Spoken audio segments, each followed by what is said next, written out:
sệt nan nangbou nakou jing Ngailut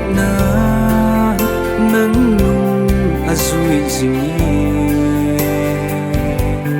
Chung Chollha ahung Selunghel na ay bom hinkho Kumtam at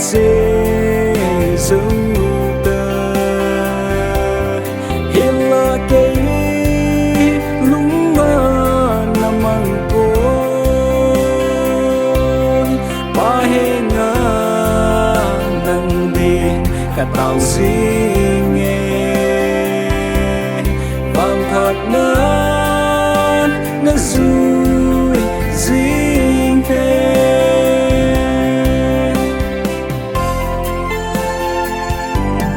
đây changlou hinkho hita jong lên Namel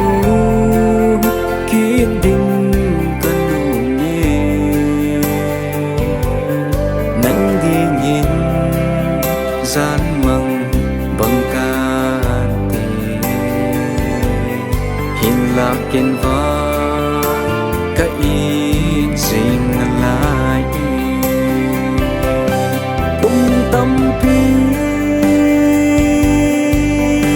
at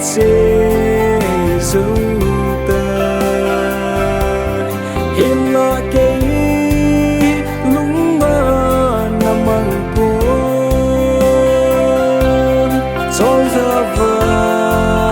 nuôi ra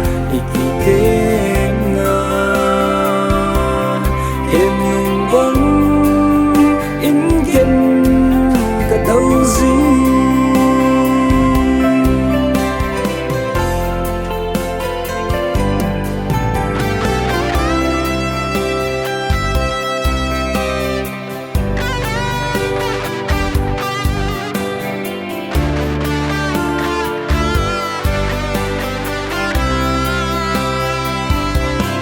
hinkho man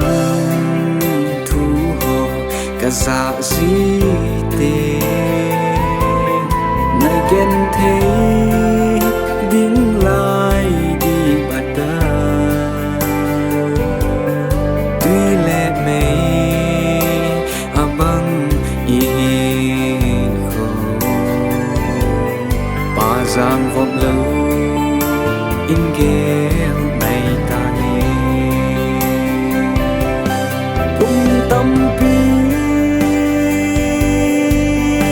at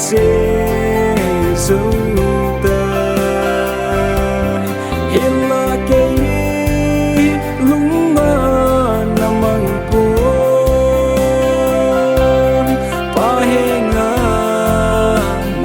heng'a katao jing